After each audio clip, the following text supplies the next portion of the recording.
When the doubt gets loud, but answer that call. Vision ain't real till you grind at speed, so breathing deep. Then call the damn leads. Call the damn leads. Hey, welcome back to Call the Damn Leads, the show by sales professionals for sales professionals. I'm your host, Drewbie Wilson. With more than 2 decades in sales, I've seen it, been through it, heard about it. Now I'm bringing it to you, my favorite people in the world, the sales community. So let's be honest, this is the greatest job on earth. Doesn't matter where you come from, what background, what personality type, you can create an amazing life in sales. And today's guest is definitely no stranger to the journey. I'd like to welcome Joanna Zhang to the show. How are you?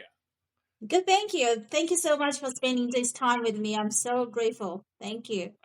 I'm excited. I want to jump right in. I was checking out your profile, so I want to hear your crazy sales story because I got lots of questions.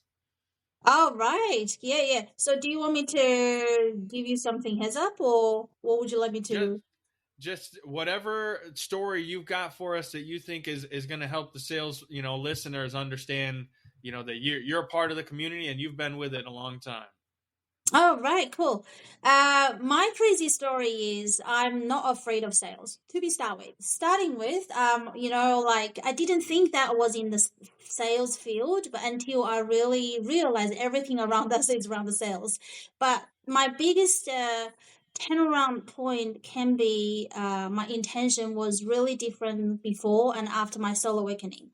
So I used to try so hard on the sales field to really with a pushing energy to really try to get the deals come across. But now I'm actually in the surrender flow that I'm just being myself and things just happen magically. So that can be my crazy story. Yeah, well, and I think there's a lot of nuance to that because a lot of times in sales, people have these roller coasters, right? It's really good. You make a lot of sales, you make a lot of money, you're feeling good, and then you stop doing all the things that you were supposed to be doing that was make sales. So then things aren't so good. You get scarcity and you're going, all right, I've got to get this deal closed and I've got to make this work. And so I think it's so interesting how that shift happens, right? And I'd be curious for you, what prompted it? What was it that you realized in yourself that you were doing that made you say, hold on, I need to readjust the way that I'm doing sales? Yeah, I think I will. The main thing is the foundation of that is the intention. Because when I used to do the business, as I mentioned, I don't have a barrier of sales. I can express, I can communicate. But I think initially my intention was on the transaction mode, which means when I see people, I see a dollar sign. Tell me about it. So when I do communicate, I was, oh, there's a deal, there's another deal coming over, and I have this intention of I wanted to come across and make it happen. So because my intention was coming from desire and fear, so my energy is automatically turning into a masculine energy. I don't mean the masculine energy is bad or something. It's energy wise, it's a very pushing side because I think I need to put all the efforts and time and energy into it, right?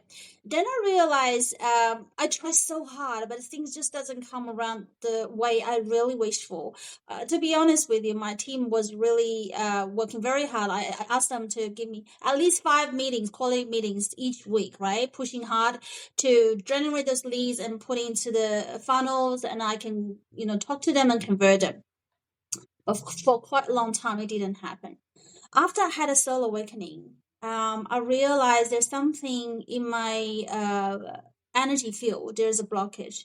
And after I spoke to my spiritual mentor, and she mentioned something actually started to make me think. Because all the intention or the generation of the sales is coming from a emptiness. Because I don't think I'm good enough. I need to generate something to prove myself. I need to come across something to make myself feel good, feel fulfilled. Because of that energy driving, make me into that mode of tracing. And people can feel it if I'm not authentic and I'm just focusing on the dollar. Then I realized this big blockage. I started to really, because since I do this spiritual work, I started to really love myself. I really started to respect my own feelings and care about myself, and then make myself started to really have the capacity and space care for others. So I changed my intention totally, because whenever I communicate with others, I truly care about them as a soul. I'm looking at their problem like my own problem. I try to find out the solution to help them. And the magic just happened because I totally let go of the expectation now. When I talk to someone, I just go from their perspective to figure out something I can add value, right? A lot of time, all of a sudden, I didn't even talk about the sales. I didn't think about the deals. And they come up to me, oh, how does your business work? And how can you help business owners to scale up? They just from curiosity. And then I explained, and naturally things just naturally happen. And to be honest with you, my team doesn't need to work like as hard as before pushing those things. I'm actually just literally be myself, literally just be myself, and then be the presence to care for others, coming from a love and light.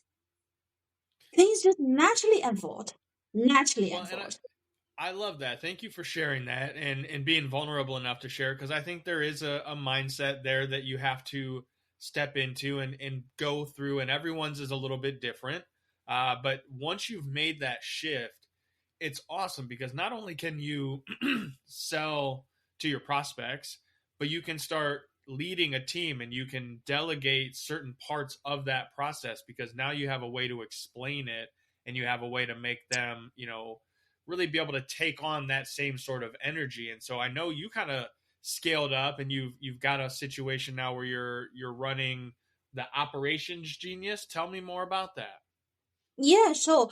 I started this business because I literally had my own problem when I running up my own business. I started as a financial planner, a professional, right? And then by being a professional and then running a business is really totally different shift. There's a lot of things I need to start to think about other than looking after clients, a lot of things behind the scenes I need to look after. And then I found that there's many things I'm not good at, like ITs or IT accounting or marketing, those sort of stuff. I spent hours and hours. I couldn't really sort it out right. And I when I actually delegate to the VA, someone else, they spend 10-20 minutes, get done much better job than me.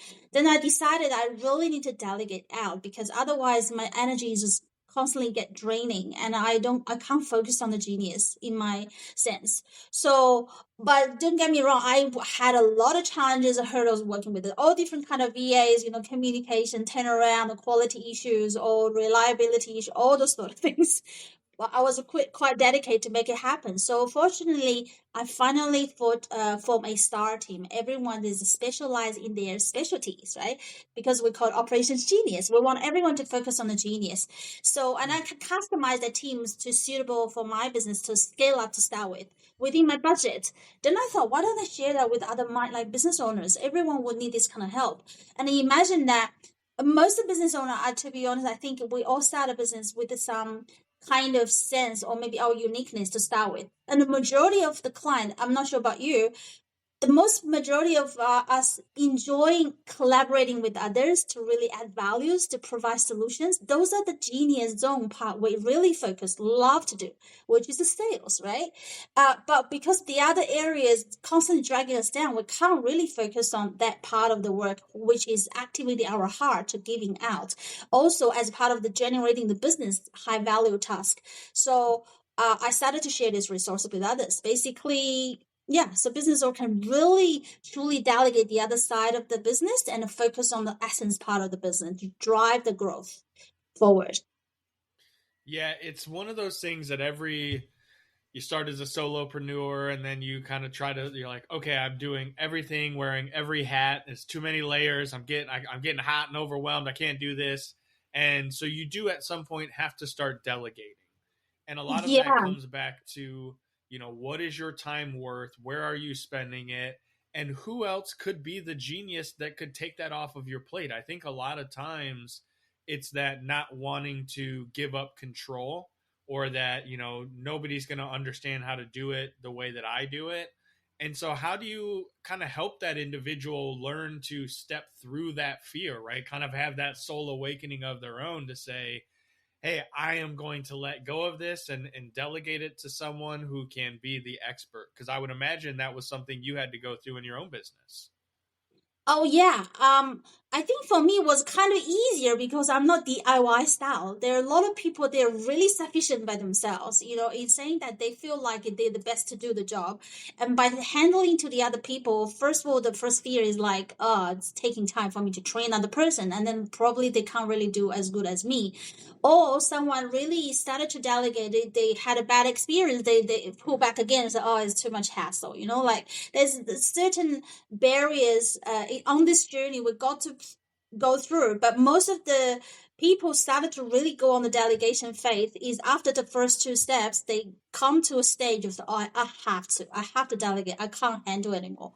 Like there's a I think it's the same as our life, is some certain pattern happens again until we really can't handle it and we start to learn the lesson. And a lot of time for our life lesson, why I'm talking about the soul awakening is because whatever we learn from life can apply all aspects of our life, is letting go of the control. A lot of us wanted to hold on something, want to feel secure, want a certainty, and want things happen a certain way to feel safe. But by doing that, it's actually blocking out a lot of possibilities. We become the bottleneck of the business. So actually, when we go through the barriers, start letting go a little bit, not like totally like that. I'm not even still on the journey, right? But it's like layer by layer, more and more, and then finding the balance to really letting go of control. We started to find out, wow, teamwork will make the dream work, basically, because no, there's no perfect person, but there can be a perfect team. Right? So it is a journey, but everything will start as the first step. As far as I think you really want to grow and you think that you wanted to go out of the comfort zone, at least have the courage to step out, step by step. I think that will eventually roll out gradually. Yeah, and listen, if you're in that position right now and you need to get out from under that, you're gonna have to train someone. Mm, And it's no matter how you like it, there's things that you do in your business that are very uniquely you, and that's what's wonderful about business is we all do things in our own way and kind of like, we have a style and a process. And yeah. so if you're needing to delegate, like it is so important to understand that they're never going to do it exactly how you would do it. Like I hate to break it to y'all, as long as they can get really really close, right? If you only have to do a small percentage of the portion just to make the final touches on it, having someone else do the bulk of that for you is like an absolute game changer, and it gives you the time to focus in your realm of genius. And so, Joanna, like how does someone figure out what their zone of genius is? Like how do they figure out what they should be spending their time on so that they can delegate the other stuff? Oh, very good question. I actually went through that journey myself. Actually, interestingly, I started to change my career from financial planning to this business because of the exercise. I'd like to share with everyone. So if you have a piece of paper, you can draw four circles, one outer the other, right? From the outer circle, you can put your incompetence there, which means something you don't like to do and you're not good at it. Anything around your life, including cooking or sports, whatever, like something that you can put everything, can jump there, bring down everything incompetence. The next layer is your competence. There's something you like to do, and no, there's something you're good at, you can do very well, but you don't like that much. You don't have that passion for it.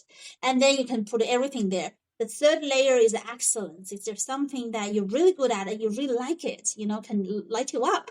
But the last layer, the most important layer is our uniqueness as a soul. When source created us, when we hear is a part of us, this non-replaceable. And then it's just very natural, easy for us to be part of us, right? Including in part of the sales process.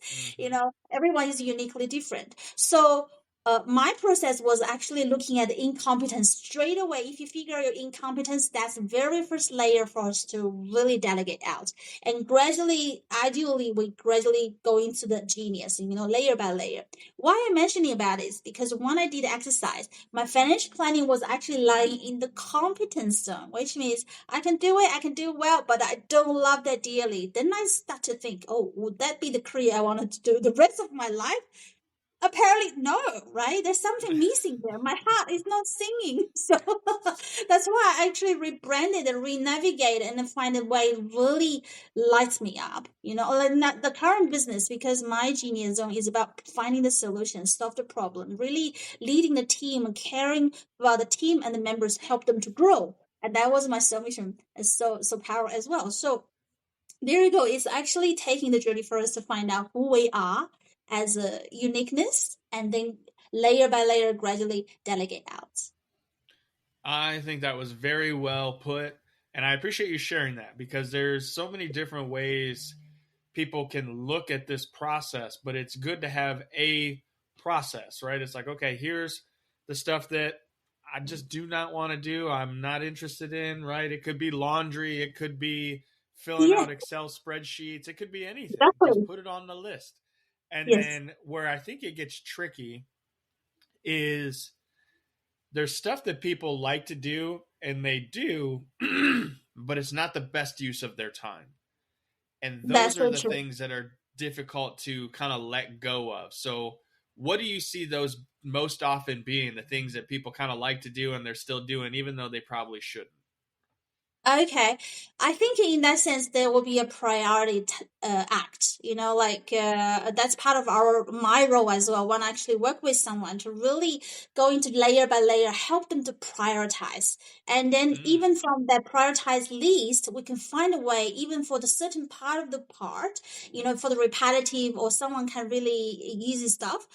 Part of that can let someone else to do, so they can still focus on the part of the essence part they're really good at, and the most important thing is stay happy when they do it, and they really energize them. That's the more part. mm, We wouldn't actually delegate that part because it will hardly be replaced. Also, that's us. Like, so I think we can analyze the way to delegate strategically. It's not like a total yes or no, 0 to 100. It's always a balancing act. I feel, and that's my role actually in this whole process, guiding our clients as a long-term partner on the skill up journey. Because I'm one of you. I've been through, done that, and I've got the mm. resources. And I just want to help to how to leverage the resource to strategically scale up. Mm. Oh, thank you for sharing that. That was a great explanation. I appreciate that. And it is so fun to have these conversations because even in our own business, as we grow and start shifting and things are always changing, right? That's the thing that about business is that it's not a 0 or a 1. It's always something new, whether it's in your personal life, you got things going on and you're trying to adjust in Yeah, your business, or in your business, you're growing like crazy and you're trying to handle hiring and delegating in a way that doesn't lose your vision. Because I think that's also something that gets to be kind of a struggle mentally for people when it's time, like they don't want someone else to take. It's like handing over your baby. It's like, hey, yeah, this is the I thing that I've know. loved and grown. So what do you recommend for those that are kind of feeling like they're nervous to hand things over, but like, what advice do you have for I would say there's a huge life lesson behind it. Can be trust. And a lot of time we don't trust that the thing happens certain way. We don't trust that other souls can do things, in a way that we feel like. One thing is the trust, and but a lot of time that reflect to us that whenever we don't actually trust others, there must be something reflect to ourselves. Certain part of ourselves we don't trust ourselves. Actually, if we don't have ourselves, it's very hard for us to give others. Probably if we actually encounter this situation, start to reflect what exactly I don't trust myself. Probably that's the first step. And then gradually the trust can be built. Of course, it depends on who you work with and how you work with. That's another series of the topic. One thing is trust. The other one is can be leg of expectation, because I used to be controlling freak. Like I them? was very picky for certain things to happen certain ways. But once I started to change myself from title leader into a serving leader, start to understand that others give us support, I find that once I give other people space and start to trust them, they often surprise me. When we used to have a limitation in our brain, the things need to happen just this way and it will be the best way. Who knows? We never know. Some other ways may turn out totally surprising us, give us unlimited possibilities. So I think these two things probably we can look into as a life lesson, which is holding us back from business. It actually reflects all the side of our life too, with any relationship. Yeah, so probably anything we encounter in our business or anywhere is something for us to learn to grow as a soul. Ooh-wee, that was very well put. And Joanna, I would love to sit here and nerd out on this with you all day because I can see the passion and I'm having a great time. But I want to respect your time. How do we come find you, follow you, check out more of your content? I'm sure this is just the tip of the iceberg of all the amazing things that you share. Sure. Thank you so much. I think the easiest way to find me is from LinkedIn. If you put my name, Joanna Zhang, I'll show up. If multiple of myself, you can put operations beside it. I believe the right myself would turn up. And another thing is I like to really thank you for your time and this opportunity. I love to share a free guide with the audience as a value add. And this guide I created for the solopreneurs, especially for someone who is really sufficient by themselves and will do a lot of things on themselves and really want to grow. So this guide is called How to Feel Unstuck and Get more time and energy back. So those guides help you to really identify a few areas of business. You can start to consider delegation. And once you figure it out, feel free to connect with me. We can have a conversation and I'll give you some ideas, to help you to navigate out that path on the scale up journey. I love that. How do we come find the guide? Oh, I will provide the link. You can put it in the show notes so people can actually download it and we can go from there. That would be awesome. And let me just personally thank you for your time today. This has been an awesome conversation. And not only did I learn some things, but I know the listener is going to have some gems to take back and think about today. Grateful. Thanks so much for the opportunity and time. Thank you. Listen, if you enjoyed the show and you got some value out of it, go share it on social media. Tag us on LinkedIn. Let the world know that you invested some time. You got something. Maybe you know someone who is a control freak and they need to delegate some of the things so that they can have a life. Send them this episode. I'm not saying you got to tell them they're a control freak, but hey, I listened to this episode. I think you might get some value out of it. Check it out. And then go leave us a review. Listen to some of our past episodes. We have all kinds of content and amazing stories just like Joanna's.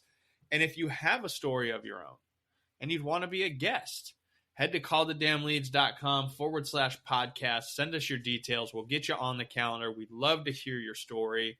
Then go grab some swag, maybe a hat, a t-shirt, some wristbands, something like that. Share it with your team because you know what to do. Go pick up the phone. Call the damn leads. We'll see you next time. When the doubt gets loud, but answer that call. Vision ain't real till you grind that speed, so breathing deep. Then call the damn leads. Call the damn leads.